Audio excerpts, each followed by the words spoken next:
Hello and welcome to episode 19 of the Ademola Bookmen Podcast.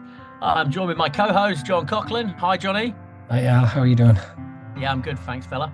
And this week we are doing Robbie Fowler, my autobiography.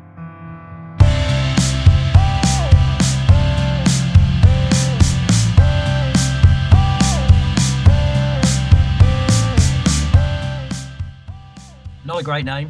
Not a great name. What would you have called it, Johnny? For God, obviously. Yeah, he should have just called it God, shouldn't he? That would have been a much better name.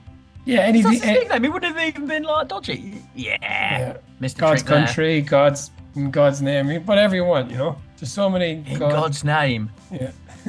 Johnny.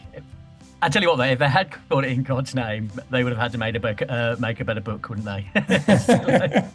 Oh, God's name. Oh, it's just fucking fairly mundane.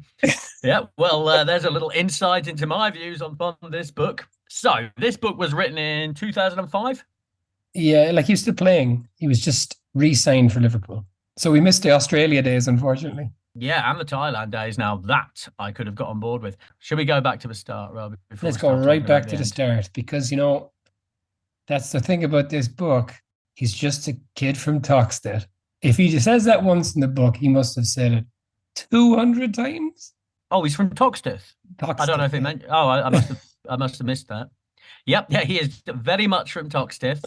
I think everybody knows that about him. He moans about being called the Toxteth Terror. What would you prefer as a nickname? Toxteth Terror or God? Yeah, God. It doesn't get better than that as nicknames go, does it? It really doesn't. If your mate started calling you God, I'd like it. You used to call me God, didn't you, Johnny, back in the glory days? Of course, yeah, of course. No, you didn't. What are your memories of God, of Robbie Fowler? I am a big God fan. No, I genuinely always really liked him, even as a kid. Even though he played for Liverpool, I just thought, yeah. I mean, he's a lovely story, isn't he? He's got that cheeky little face. I think his little face always endeared me to him. Isn't it funny how I guess most people would agree that in their prime, Owen was probably a better player, but even before Owen's departure, Fowler was always more liked, wasn't he? Oh, man. And if you said to me, you can have Owen in his prime or Fowler in his prime playing for your team, I'm picking Robbie Fowler all day and all night, mate. All day and all night. Why is that? Just because he's got that lovely cheeky little face, like a lovely cheeky little face. Although I probably don't like him as much as I used to like him before I read his book, to be fair. I do dislike him now, but as a player, though, he was magnificent, right? He was magnificent. He was a terror. I mean, that was the point. He was bezzing around, like just finding trouble, all right. And, defined by goals, right? Nothing else. Goals, a pure finisher. He made me cry when I was young. You'll recall, it's obviously in the book, when Cantona returned from the suspension for kicking the fella in the crowd and Nicky Butt scored to go ahead. Like, I love Cantona so much. So what was that, 1996? So I would have been 12, say. And I loved Cantona. And then that day, Butt scores, they go ahead, and then Robbie Fowler scored 2 goals, and I was bawling my eyes out as a 12-year-old. And then, of course, the other God, Cantona. Really gave you the opportunity to have that moment, didn't it, I suppose? Remember they had this white and green jersey that was kind of in quadrants? Yes. Yeah, it looked like green and white marzipan. Yeah, like a kind of a... What's the name of those cakes? Not marzipan, yeah, I mean, that cake, which has marzipan in it. It's got like a place name. Battenberg. Battenberg, very good. All right, green and white Battenberg. Yeah, it was a green and white Battenberg jersey. Thank you for tuning in, listeners. It made me cry. Why didn't fucking Venables bring him on against Germany in the semi-finals? Why didn't you make a substitution? Why? He was just sat there on the bench, just sitting there. Go on. Crazy, really. This book suffers from an honesty problem, doesn't it? Like, I think he did his own legacy a disservice with this book in a way, because his image is of a bit of a badass and a kind of a cool, like, kind of fellow who doesn't care, but he whines an awful lot in this book. And I'm not sure I was fully aware of this thing is like whatever this reputation that like whatever these rumors that he was on drugs, but by God, does he go on about that? It's about half the Yeah. book. Well, it is a full chapter, isn't it? And it's a full chapter dedicated. You just have to say, it's one of my least favorite sayings, but the lady doth protest too much, doth she Yeah. not? Like, just say there was never anything in it. Like, it's completely untrue. I'm a professional footballer. End of. But no, no, no, no. I Oh, definitely no, didn't. Oh, no, no. There's a time when I looked like I was doing, but I wasn't. And another time when people said I was, but no, no. This no. book is funny. He says he was the first ever Premier League star, and I think he's right. He just beat his own drum a bit on that, doesn't he? Keeps comparing himself to Rooney kind of favorably, and whatever, fine. But don't you leave that to other people? I was this before Beckham. I was this before Rooney. There's a lot of that, isn't there? Well, it's just interesting from a perspective of just this Rooney as this young little upstart, like, whereas of course now it's just the old man of football, isn't he? Like, looks older than Robbie Fowler now. Yeah. Fowler is interesting, and his story is amazing, as you say. But this book should have been half the length it was, and he should have just remembered how people see him. Obviously, when we talk about these books, we want people to be honest, and there is interesting stuff. We'll get to it. Ericsson, Julia, that's interesting. But he just should have just remembered that people think he's a bit of a badass, and he should have just tried to keep that going, I guess. For me, this book, more than anything else, is defined by regrets. And of course, he writes, "Oh, regrets. No, no, no, I'm not going to." I think he's absolutely full of regrets. At his timing of his leaving Liverpool, obviously, he's very sad about the injuries that ruined the second half of his career. Because if he had gone on like he started, he would be indisputably one of the greats. And now I feel he's a bit of a forgotten man, really. Obviously not at Liverpool, but he made no footprint on England, the England team. 26 caps. And 8 goals. Yeah, nothing really. And if you think about it now, he'd start for England if he was a player. I think he probably would. I think he'd play him. Nice. But the point being, he just came along at a very bad time. And he made some bad decisions at the wrong time. Injuries were obviously what put pay to his career ultimately, right? Yeah, injuries, and he just seemed to have a problem with his managers, didn't he? I don't know, the whole Houllier thing, blimey. I mean, we'll get onto that. I don't think we've read a book where somebody hates someone as much as he hates Houllier. Oof. But then he's prepared to suck up to Houllier like just 2 chapters later. I mean, he absolutely slates Houllier. I mean, really digs into him as well. Like, there's a story about him bringing dinner ladies in for Christmas lunch so he could cook for them. And like all the lads hated him for it. Like, I mean, really like pernickety things that will like genuinely like make him look bad. But then like 2 chapters later, he's like, oh, I could make nice with Houllier again. Apparently he was happy to have me back. So I'll happily go back. But just let me point out, I hate him. And it's funny, it's always the dinner ladies. We've talked about this before. That's the kind of mark of a footballer, how much they like the dinner lady. And if Houllier is bringing the dinner ladies in to cook for his family on Christmas Day, he must be a solid gold shit. But okay, let's talk about it. Let's talk about my autobiography by Bob Fowler. I'm happy to point out at no point in the whole book does he refer to himself as Bob. At any point, does he? So that was all bullshit by Roy Barton. Yeah, Barton. More of his bullshit. Well, what he does refer to himself as, did you know he was known as Robert Ryder? No, I didn't. And that's a solid name. Robbie Fowler's a good name, and Robbie Ryder's a good name. He was blessed either way. Robbie Ryder might be better because of the alliteration. Robbie Ryder. It's a bit porn starry. He's like an Irish porn star writer. It's Robbie Ryder. Rubber Ryder. The sheathed porn star. Yeah, okay. So he's from inner city Liverpool, and this is kind of his defining feature, as is often the case with people and their backgrounds, I guess. And he grew up as an Everton fan, which I think is a well-known thing about a lot. Actually, isn't it funny? Didn't they? All of the kind of Liverpool homegrown players, Steve McManaman, Jamie Carragher. What about Gerrard? I don't know about Gerrard, but they're Gerrard was always Liverpool, but I think Owen was Everton as well as a kid, wasn't he? That's remarkable, isn't it? It is remarkable. Yeah, so big Everton family as a kid. His mum and dad were never married, right? But they're always good friends and live close by. He makes it sound a fairly idyllic childhood, doesn't he? He does say at some point, when he talked about his own self doubt, he did refer to his parents' relationship as and it was kind of oblique, but he did say that at some point. But yeah, you're right in the sense that he does how he actually characterizes it when he's writing about it in the early chapters of the book. He seems to say he was very happy. So yeah, they kind of lived across the road from each other, but they weren't together as such. There's quite a lot dedicated to his childhood, and presumably that's because he wrote the book when he was 30, so he needs some material. So there's a lot about the Toxteth riots, and I've got to say, Johnny, ignorant Bondi there. I had no idea. I didn't know about them. Did you? No, me either. Toxteth race riot sounds really hairy. Sounds like an important time in Liverpool's history. He talks about it not being racist around central Liverpool, but then we've read Barton's book, haven't we?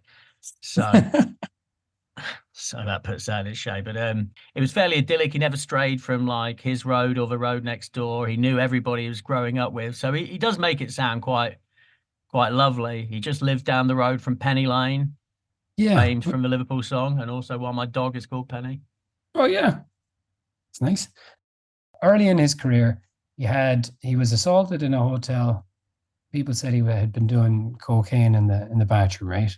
And there was this, and I guess he's a chip on his shoulder about being called a scumbag and a kind of some essentially from an inner city background and all the rest of it. So this is where the association with him doing drugs, that's what he says, that's where it comes from. And he shouldn't have bothered. Him doing that line, like getting down on the pitch and pretending to snort the sideline. He should have just said, "Yeah, fuck that. I'm just having a laugh," you know. But he really, really, really went on about the drugs thing. It was a bit mad. Yeah, he really did. He took it personally. And he talks about how when he's called the Toxteth terror, that reflects badly on Toxteth. I think he's being overly sensitive, frankly. It's just alliteration. A word, by the way, he didn't know because he said both the words start with the same letter. I think he was poorly advised by his ghostwriter. Now, Johnny, I've got a little question here for you. He says on page 14, when I first played for Liverpool, I wasn't exactly Bamba Gascoigne. Now, I wrote down dated smart person reference. Who is Bamba Gascoigne, Johnny? Oh, I had to look that up. You did look it up. Okay. Yeah, I wondered if you would, because why would you know? Yeah. Go on, remind me, who the hell is Bamba Gascoigne? Well, he was the original host of University Challenge.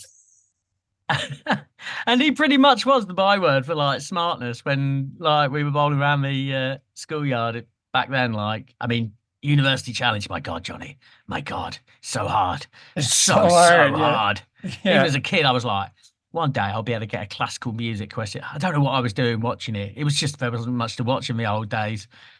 I'll get a classical music question once, right? And it's yet to happen. Yeah, Not that I watch it a lot. It's insanely difficult, University Challenge.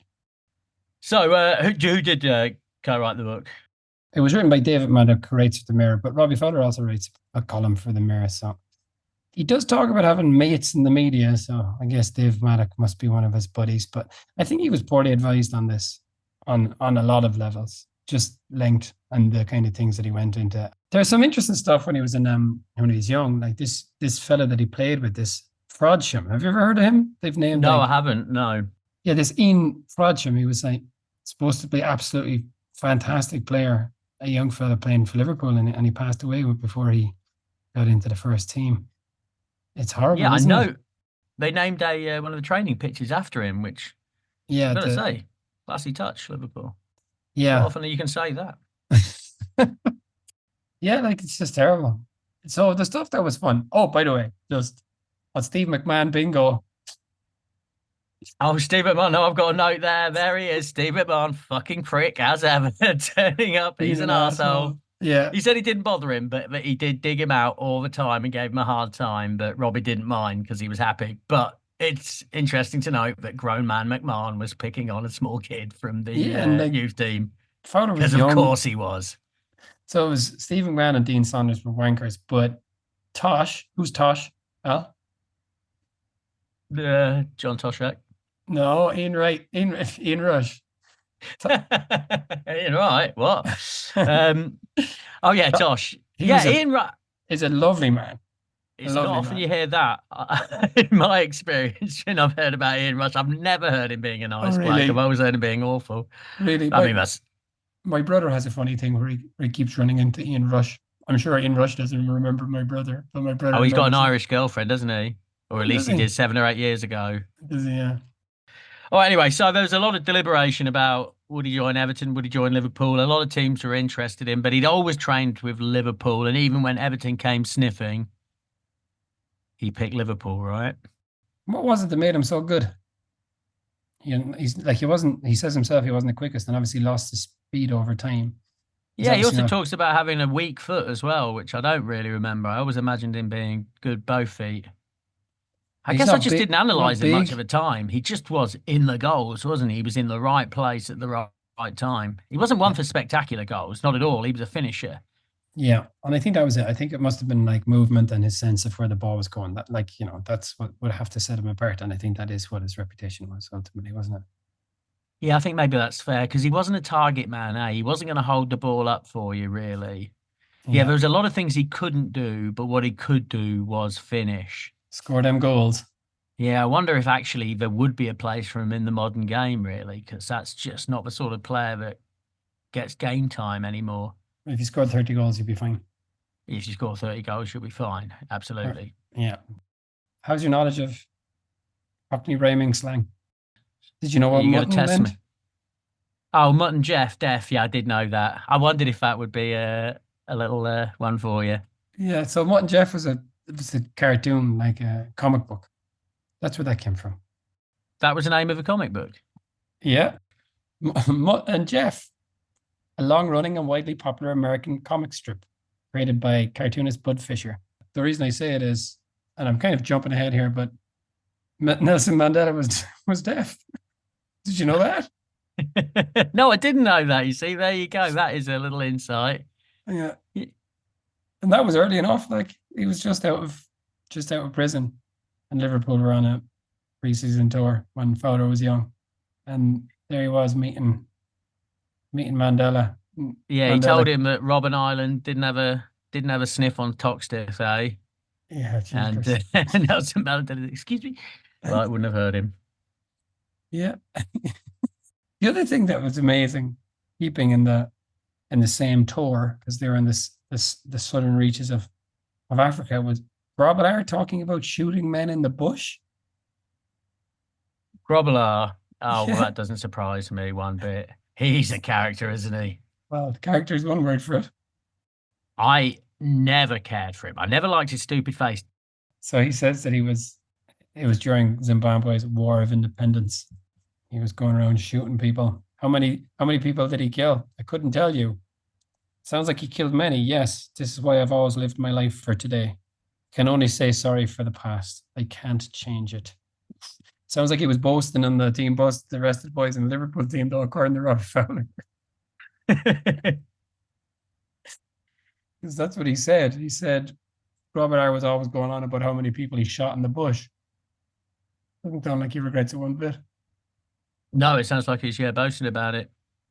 So another one who's an absolute bastard is Phil Thompson. Did that surprise you? It didn't surprise me.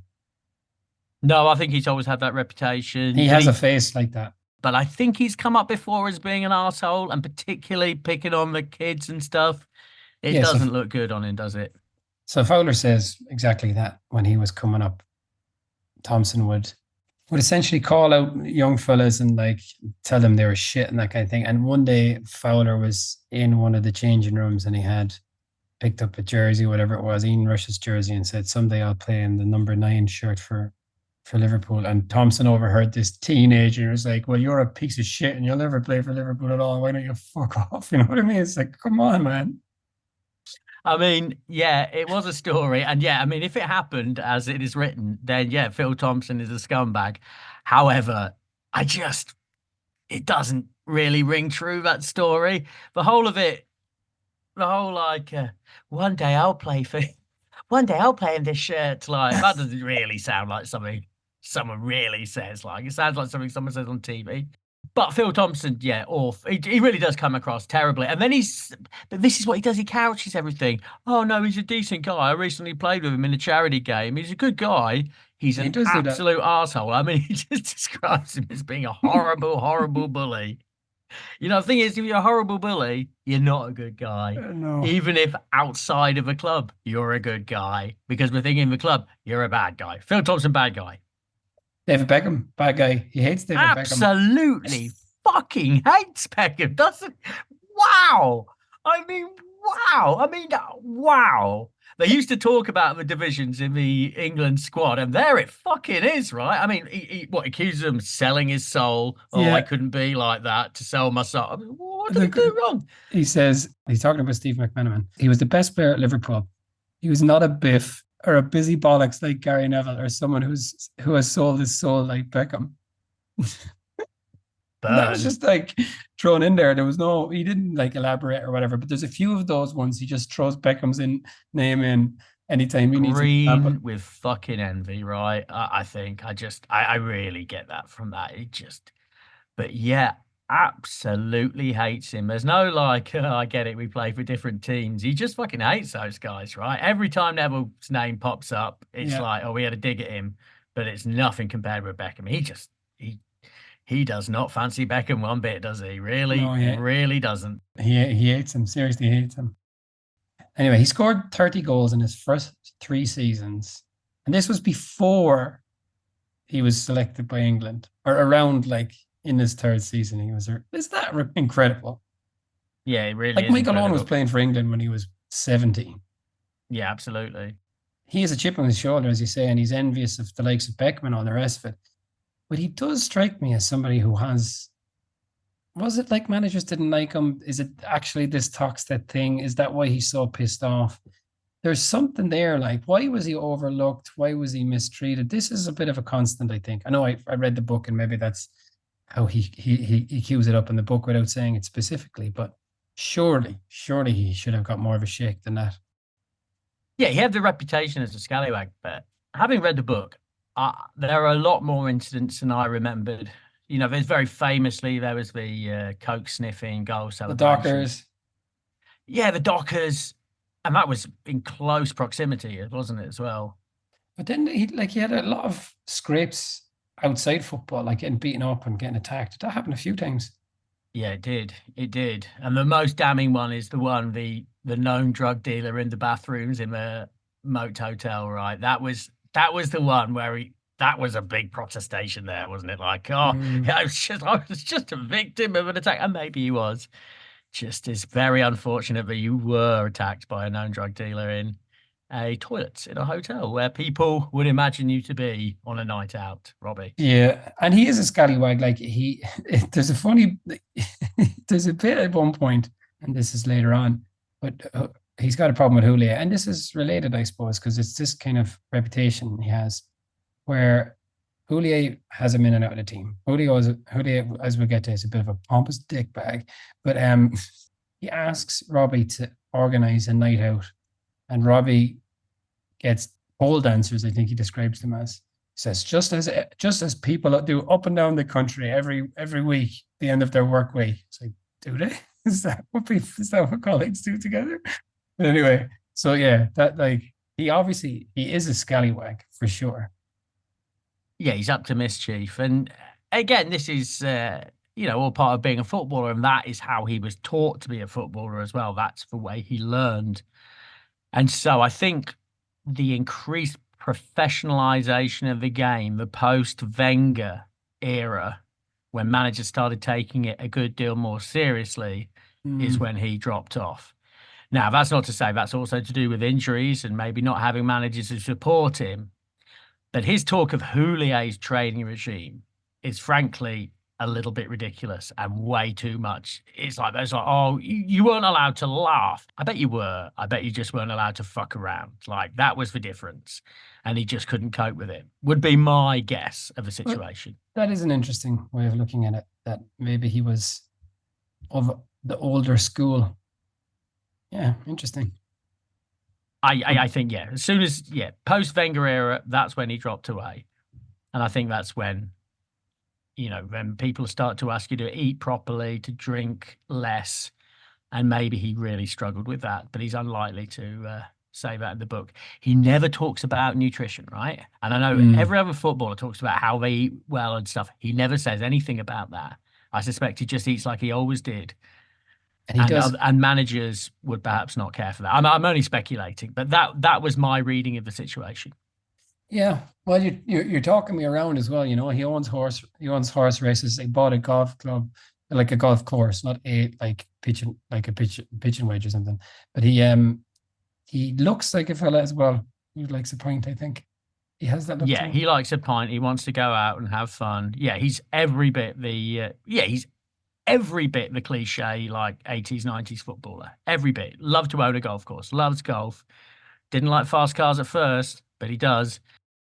So in terms of the managers, he's very fond of Souness, who's the person who put him into the team.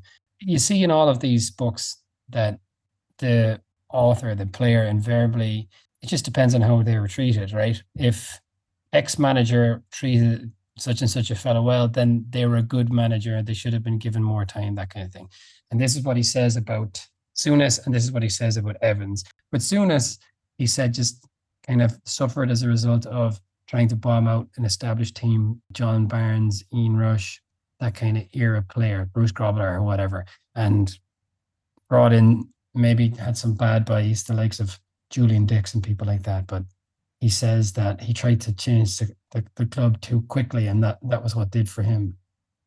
I mean, I can remember him jettisoning Beardsley and that being a big no-no. I think some of them people accepted had to go. I was only a kid at that time. I was about 12, 13. But I remember the Beardsley thing. I would go, why on earth did you sell him? Why?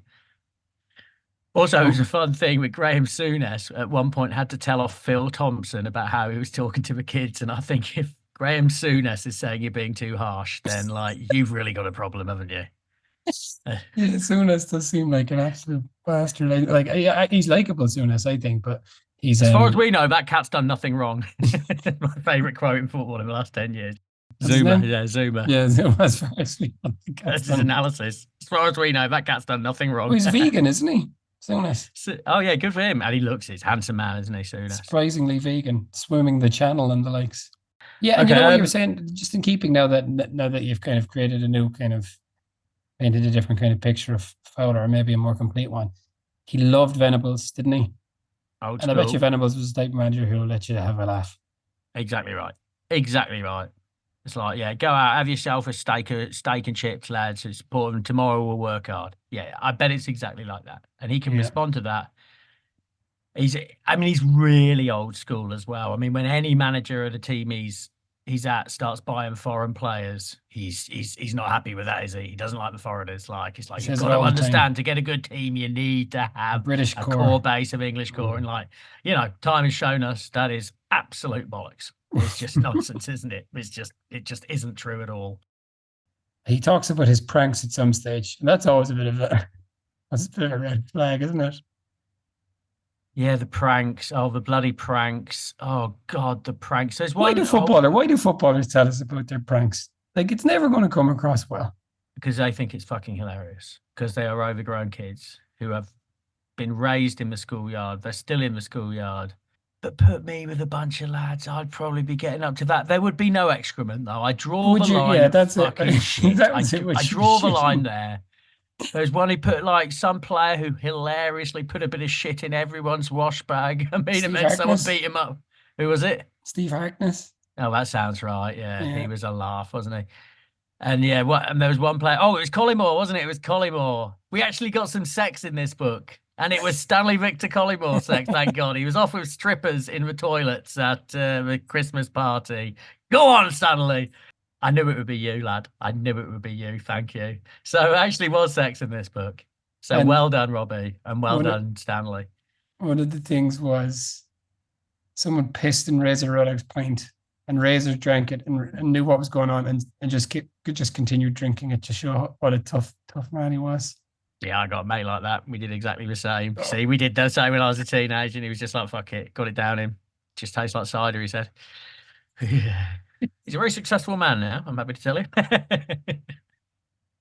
Okay, you mentioned him, Collymore. Talk about Okay, so Collymore. Collymore is another one on the Robbie Fowler shit list. So the Robbie Fowler shit list is Houllier. Houllier number one. Houlier's number one. Phil Thompson, Sven-Göran Eriksson, Huddle. Stanley Victor Collymore, and everyone's favourite, Nicholas Anelka. But Huddle as well. Oh, Hoddle. They're all it's almost the same, isn't it? Everyone hated Hoddle. Who the fuck liked Hoddle? Ian Wright liked Huddle. Oh, Ian Wright liked Hoddle. He did, didn't he? Tell me about Collymore. Well, that's it. He was just a Billy Big Bollocks from the start. Now, you're talking about footballers that made you cry. Stanley Victor Collymore made me cry when he left Forest. He was the best player I ever saw play for Nottingham Forest, and it's not even close. Not even Brian Roy. He was substantially better than Brian Roy. Brian Roy was a good player, but I mean, Collymore could do things no one else could do. Like Forest fans will tell you, the season before he went to Liverpool, there honestly weren't many players on the planet playing at the level he was playing at. It was unbelievable. And, he could do it against the big teams. You remember he went up to United, scored an absolute screamer, beat United at United when United really were the Death Star. Yeah, magical player, but totally the wrong mentality, right? That's what he says. Just had to be the big fish in a small pond. Couldn't cope with not being. Yeah, he seems like a bit of an asshole, and maybe he, in this kind of environment where you kind of have to all, get along together or whatever, like he kind of seems to have isolated and alienated himself a bit, right? He has absolutely no interest in like fraternizing with his teammates, it would seem. But he apparently very shy, but apparently he wasn't shy when it came to women. Yeah, it's kind of in a way kind of contradictory, right? Because he was just like hugely egotistical fellow who was also extremely shy, it seems. Yeah, well, that's right. But also just a fucking total asshole. I mean, the strong room you've heard this that he slept with Roy Evans' daughter when he was there. Oh, really? Okay. How slanderous, but that's the famous rumor. And, as a manager, I mean, at that point, like, you're done, aren't you? You're done. It's just, you can't have that lad in your team anymore. Jesus, Anyway, that's only rumor, and goodness knows, we'll consult our lawyers on that. But that was a very strong rumor at the time. And anyone who knows Stanley Collymmore's antics, it sounds like in keeping with him. But anyway, just a wrong un, right? I think he describes it as a wrong un there. He said essentially that Evans was good, but because he wasted money on Collymore, who it seems may have slept with his daughter, then the board didn't back him. And the team had kind of a good core of English young players and more emerging talents coming down the line with the likes of Carragher and Gerrard. But it was a good team, wasn't it? It was. Yeah, when the names. Yeah, when he listed the names, it was impressive. Although I hadn't thought of Dominic Matteo for quite a while, I must admit. But you get to think about it quite a lot, eh? Because he pops up again and again. Yeah. Well, I tell you, I'm talking about forgotten men, and not to the same extent as Matteo, but Steve McManaman. I never think about Steve McManaman now. He occasionally pops up on ESPN here, and he's an absolute dickhead. But as a footballer, good God, he was brilliant, wasn't he? He was. I mean, look, his stats were amazing. I forgot he was as good as he was. I really did forget. They didn't win anything in England, right? That's it, ultimately, for those guys. Yeah, well, that's it. I mean, this is the thing with Robbie. He won bugger all. And the only things he did win it was the Littlewoods Cup right at the start of his career. And then that treble. And then the treble under, who he really struggles to give any credit for at all, right? Doesn't he? I mean, he really does. If the people you mentioned are kind of the people that he hates most, the people that he loves most, he loves McManaman, he loves Gaza. Yeah, there's some good Gaza stories, eh? The whole smashing up the plane, coming back from 96. Obviously, this is legend to me, isn't it, Johnny? This is like my Saipan to you or something. But right. the whole legend of 96 and Gaza smashed up the plane because when he was sleeping, and apparently he never slept. Never. That's one of the things about Gaza. He never sleeps. He really is like a legendary character. He's like a final boss or something in like video games. Like, yeah. So apparently Alan Shearer, Gaza was asleep on the plane. Alan Shearer went up, slapped him as hard as he could when he's asleep because footballers. And then he blamed Fowler and McManaman and broke their TVs, and they got blamed for it. And they actually sued a newspaper, but no one remembered because why would they? Everybody loved him. He sounds like the biggest pain in the ass. I mean, everyone had one of those people in their group of mates. They were very young, right? And just like they were the laugh provider, but just like go home now. I guess it helps if you're absolutely gifted at football, right? That must help. Actually, sorry, in the context of the English stuff, another one of his Beckham lines is he was talking about some ball. He ran on to the end of it and he said, I move faster than Beckham runs to a celebration when a striker scores for England. Like, that's totally and utterly gratuitous. Like, I mean, total zing. And the thing is, with like 20 years perspective, guess what? Beckham's not famous for that at all. I mean, no one's like, oh, look at bloody Beckham. Wasn't he always that way? Glory hunter. Running around. No one thinks that. No one thinks that. You are just, man, he's got a problem with David Beckham. I mean, it must have been awful, the England squads, eh? Like, it was like, why don't they pick him? It's because he is arguably openly hostile. It sounds like he is. I mean, he absolutely hates Neville, and they must have played in the same England team. Yeah. I mean, how absolutely. Do you do it? I mean, that was fun, right? I mean, back in the day, that was fun that Liverpool and Arsenal and Man United all hated each other, and we miss that now, I think. We do, but crikey, to build a national side with players who literally despise each other cannot be easy. Yeah, it's funny when he talks about United. He kind of ignores United for a lot of the book, even though United were the, as you described them, the Death Star at the time. But you wouldn't think of for reading the book. No. I've got one more thing. So after his injury, he was at Man City. He was totally miserable. And then he says, oh, Alex Ferguson was having a sniff. Yeah. He would have gone, wouldn't he? Oh, he absolutely. would have gone. He would have definitely gone like, he would have said, fuck all the Liverpool shit. I'm an Everton fan. I always was. I'm off to United to win some trophies. He would have went to Everton too. It's funny, isn't it?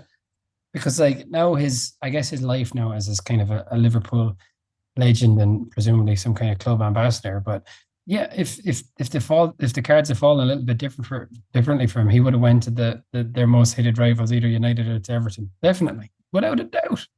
But yeah, okay, let's get through. Like I enjoy some of the England stuff.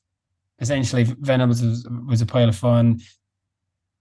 They should have let him take a penalty instead of Southgate. I don't think anyone. Christ, I mean, dear Christ. Yeah, you look back on that decision now, don't you? It's just like, bloody hell, that one was a bit obvious. Yeah, the England stuff was harsh. But again, it really does just show you success is all there is in football. I sometimes, people talk about Harry Kane like he's never won anything. But man, he will attach himself to anything with a bit of success. And like that was his finest squad. He played like 20 minutes, right, the whole tournament. But still, he felt, that was the best he ever had. And he basically didn't contribute at all. He had a hard time under Ericsson, I think, right? Which is why he hates Ericsson. But he had a hard time under Hoddle as well. And of course, Hoddle is odd, unapproachable, inflexible. He would make everybody, the strikers, line up and he would just do crosses and the wingers would have to sit on their asses as he was doing the crosses and showing them how to do it and that kind of stuff. But there was some of that interest. Like he talked about the Eileen Drury stuff. So when he did go and see Eileen Drury, I went in and she put her hands on me. Kind of warm they were, and it was a funny sensation. She asked me a few questions. I mumbled a few responses, and then she pulled away after about 3 minutes. Said she couldn't do anything for me because I had 3 demons in there swirling around and fucking me up. That is genuinely quite hardcore weird, isn't it? That is hardcore weird. That is not going to help you play football better. No, and I'd like to know what the demons are, Robbie. Well, he said someone else had like 5 demons, so then. Oh, it was Gaza. Of course it was. Maybe she knew her stuff, right? Maybe she did. That's mad, isn't it? I wonder how much it influenced Hoddle. Oh, yeah. I mean, he was totally into it, right? That he'd talk about it on the record. So she would go up to him and say, Fowler, he's got 3 demons, that guy. And then he's just crossing his name off the team sheet. Yeah, that could. I mean, he wouldn't admit to that, would he? But maybe he was. That is bonkers, if that's true. If there's even an outside possibility. Yeah, that's nuts. Like if he, whatever, about 3 demons, 5 demons is presumably enough, Yeah, 5 demons is 2 demons too many. I think it was sort of downplayed at the time, like, it's just a thing, it's there if you want it. But he gives the impression that Hoddle had would to. look down on you if you Yeah, didn't absolutely. go and partake of it. But it's like it was Eileen Drury, and Eileen Drury's husband was somehow involved as well. It sounds like they were deeply embedded in the whole operation. Yeah, it does sound weird now with the benefit of hindsight. But, we have to thank that because it does give us the most famous football anecdote in, I don't know, 90s football, right? That's number one, isn't it? The short back and sides with old beauty parlour. That is the most famous anecdote in 90s football. I'd say so. What's another one bigger than that? That's so famous, isn't it? Like, I remember. I mean, I can remember telling that story to people at the time. I'm pretty sure I said to my mum and dad, like, "Oh, yeah, this is funny. Check this out." Like, and old Ray Parlour, mum, no. Dad, yes, he didn't. But like, she sat down, put her hands on, short back and sides, please, and that's it. He don't play for England again. Ha ha. So Ericsson was a boring old fart, and he was just. He said it. I guess maybe here he sounds a bit like a Sam Allardyce character in the sense that Ericsson was just a negative long ball merchant who didn't inspire players or talk generally. He says he got away with it because he was a foreigner, so everybody thought he was this slick motherfucker, but he was actually boring and rubbish.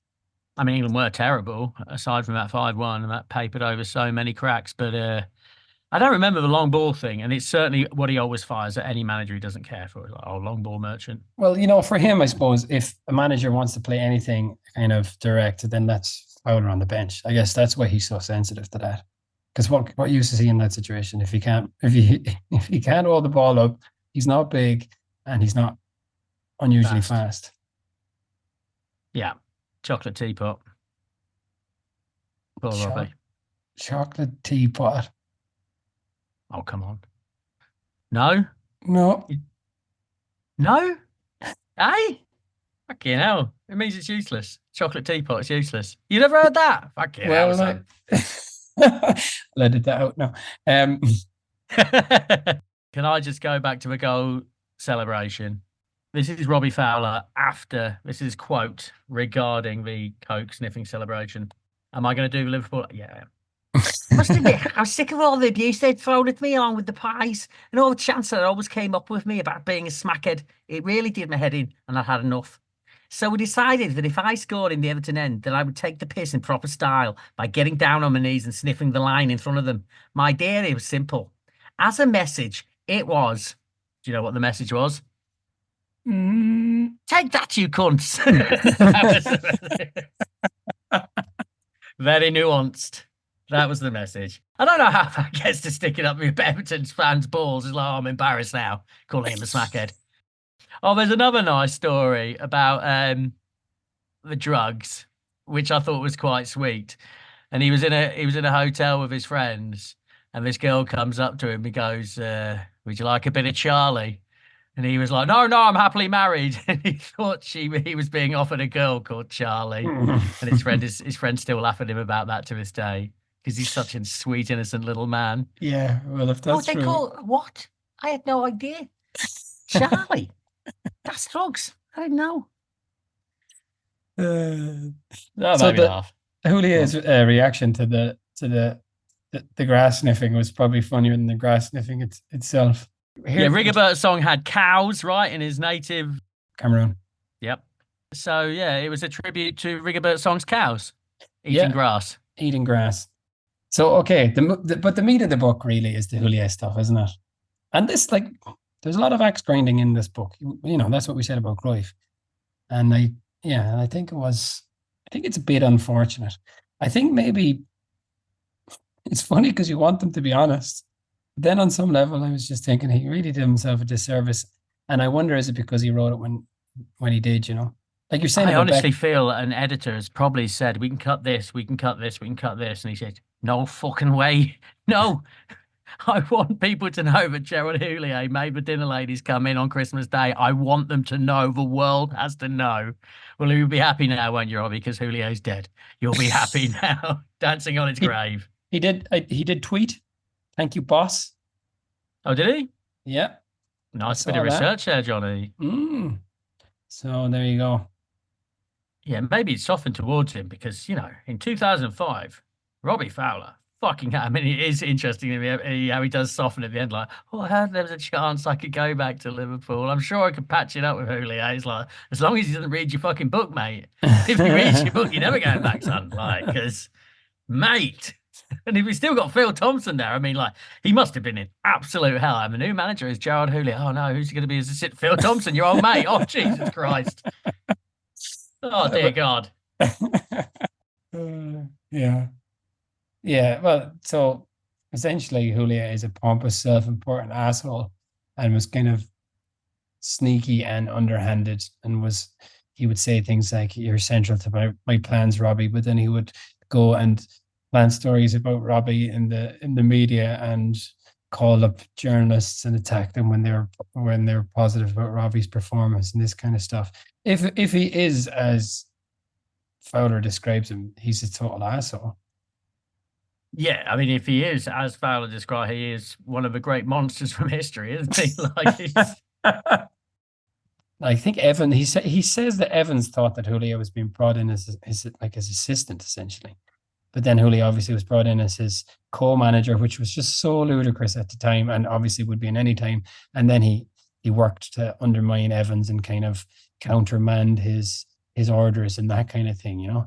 So he worked to get rid of Evans, and then he was not the man that they thought they were getting involved, because he didn't bring any good young players whatsoever. He spent loads and loads of money on loads of shit players from France. And like he said, there was some decent boys like Sami Hyypiä, but he does give a list of players, and it is a pretty damning list of players. Yeah, Anthony Letalak was the last one that I remember from the list without looking at it. It's like, how many goals did they score? Not many. Even people like Titi Kamara. But how many times did they spread their arse cheeks in order for Graham Lasso to fuck them? Like, none. That's why they were playing, because they weren't doing that. Now, if I can move on to that, Johnny. Now, this book was written in 2005, because if that book was written today, man, he would word it differently, wouldn't he? Because he is not sorry one bit about doing that. Not one bit. Oh, I got in all this trouble. I didn't do anything. Nobody got hurt. Nobody. He reads The Guardian.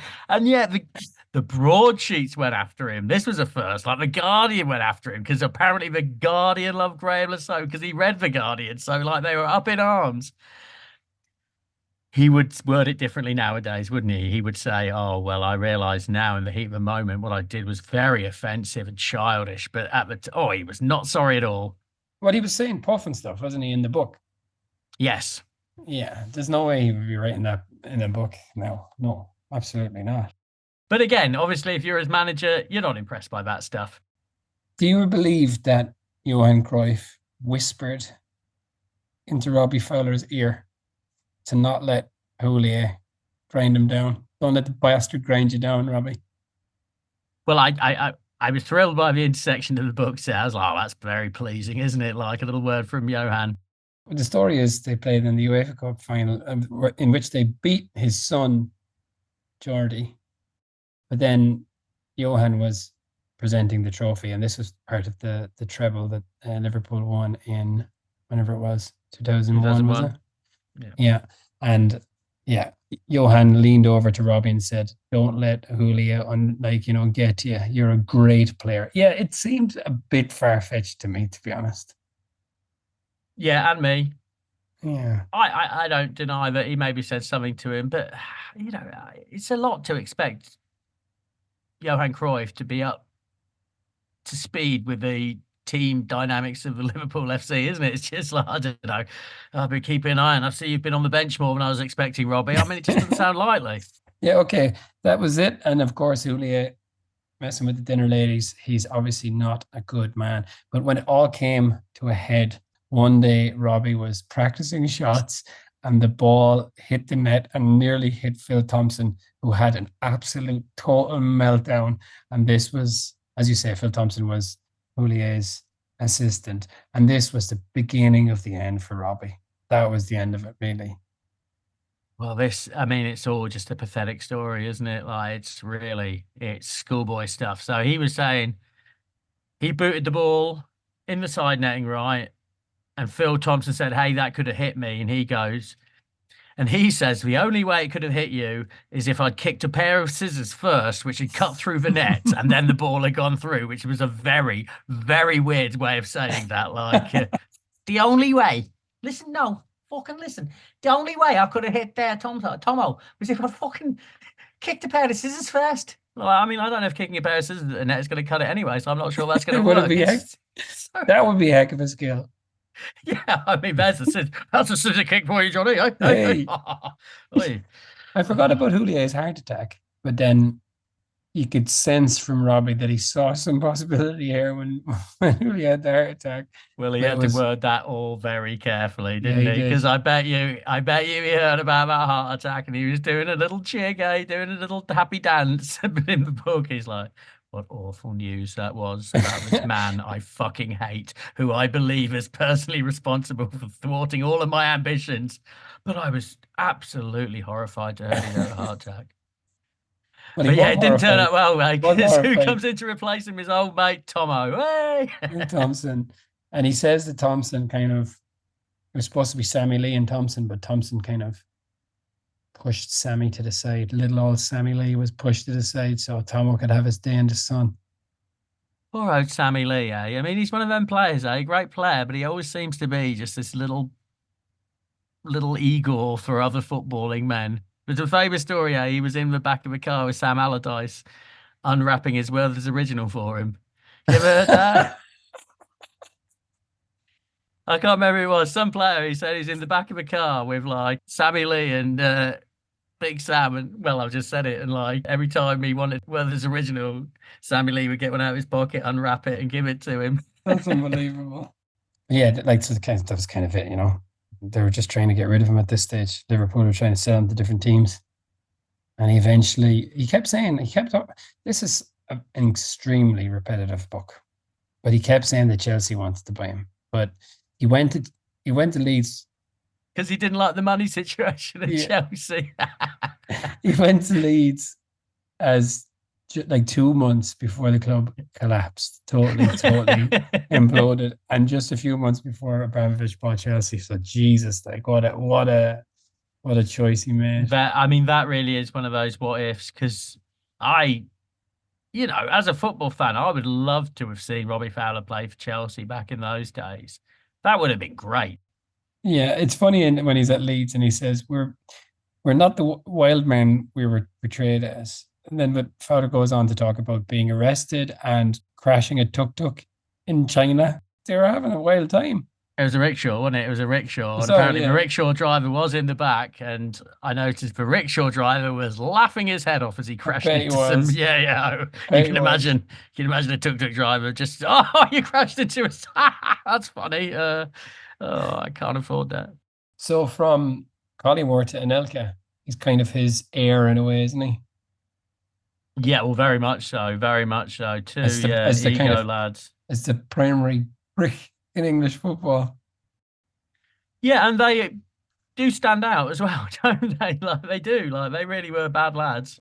So sorry, this is Fowler leaves Leeds after this director comes up and tells him to take the money and run because whatever, the whole thing is collapsing. So Fowler leaves, but he was trying to leave anyway. And then he goes to Man City and he had a bad old time at Man City. He says one of the best things that ever happened to him was getting voted third in their player of the season or something. It was just pretty low light, if you want. That's it. The fact that is worthy of comment in a career as storied as Robbie Fowler's is kind of tragic. And yeah, the whole Man City thing, everything about it is awful, isn't it? There's all sorts of things. He was getting fined. There's one point he just fucked off and he got a big fine, and then he said he hated football. But that seemed a bit weak, and they said he wasn't going to get fined, but he did get fined, and that was all a big kerfuffle. But he really hated it at City, right? He really, really did. But yeah, it's funny. The whole book's like, oh yeah, Keegan went. It was time he went, and Stuart Pearce knows his stuff. Oh yeah. But then in the epilogue, it's like Stuart Pearce is a bad manager because he never picks me. Just in that epilogue, because as you say, it's written when he re-signs for Liverpool. Did this stand out to you? It said, he said, Paula, secretary at Liverpool, almost cried when I re-signed. Almost. Almost cried, yeah.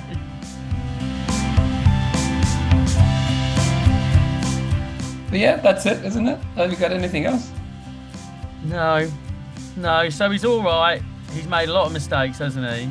He has made a lot of mistakes. Yeah, it's a shame for him, I think, that he didn't win a bit more, because the mistakes that he made could just look kind of badass. And even I think I think he still could try and wear that stuff a bit better than he did in this book. Yeah, I think, there's some self-pity. He's not very he hasn't really done much wrong, has he? There's not much to apologize for. It's not like some people. No, exactly. And that's why he should have worn it better. Like, he should have been like, yeah, like, sniff the thing because it's funny. Yeah, exactly. I think it's very much a book of its time, right? He's there to settle some scores. He's there to explain himself. There's zero self-reflection. Zero. He spares us the family stuff, which I appreciated. Yep. Thank you for that. So yeah, what do you reckon? What do you give this book? Yeah, well, it's way, way, way, way, way too long. You're quite right. I mean, when I picked it up and it said 9 hours and 25 minutes, I said, you've got to be kidding. And it's only when he's 30. 480 pages. Ooh. Yeah. Yeah, so he's surprisingly bitter, is my take from it. I think he's full of regrets. I think he just wishes if he'd taken some different steps at different times, his career could have been so different. He wrote this book at a time when he was he was essentially he was in the middle of this Man City nightmare. So maybe it was a particularly bad time for him. Maybe it was bad timing for him to write this book, because I suppose his career wasn't turning out how he hoped it would. It was before the Liverpool kind of whatever, when he went back to Liverpool, which at least kind of gave it a nice arc as a story and some kind of, he could go back and for some unfinished business there. But yeah, maybe it was a bad time in his life for him to be writing a book. Well, that's it, because he was having a miserable time at Man City and he watched Liverpool win the Champions League. Yep. He was there. And that must have been painful. That must have hurt. If you're not a Liverpool fan, I wouldn't really recommend this book. No. I think you're fine. I think, we've covered all the big bits. And how many flying scissors is... Yeah, kick scissors. How many kick scissors would you give how many demons? How many kicks? Oh, yeah, he's got 2 demons in him. Yeah. This book's got 2 demons in it. 2 demons. 2. I think I'll give it 2.5, because I think some of the stuff was interesting. Joliet was interesting. Ericsson was interesting. Collymore and Elke, just because he hates them all so much. And even the Beckham and Neville stuff, even though there's no kind of elaboration on that. He just takes... No, there's no elaboration on that. It's just contempt. He just gratuitously attacks them here and there. Yeah, but this book is written for Liverpool fans, isn't it? I think you don't need to. I think it, they'll all just... But then he shouldn't have said that he thought about going to Everton and Manchester United, like. Yeah, that was one of those moments, wasn't it? That was one of those moments. And who can blame him? But... It sounds like Ferguson wanted him when he was younger. Imagine him then. If you'd had Robbie Fowler instead of Andy Cole. It's funny with Andy Cole. People are never kind about Andy Cole. My mother never watched all that much football, but me and my brothers, my father, were all watching a lot of United, and she always said that Andy Cole looked really, really sad, so she became like a huge Andy Cole fan. It's quite sweet, isn't it? Yeah, okay. All right. Well, thank you very much for listening, folks. Please do like us on any of the things that you listen to us on, because that seems to help. For episode 20. 20? Go on. We will be doing the autobiography of Brian Clough, the greatest football manager in the history of football. Manager of the greatest team in the history of football. I guess I'll be taking a bit of a backseat for this particular episode. I'll have plenty to say. How's your Clough impression? Needs work. But I'll do that work. I will do that work before the next episode. And yeah, thank you very much, Al. See you for episode 20. Thank you very much, Johnny.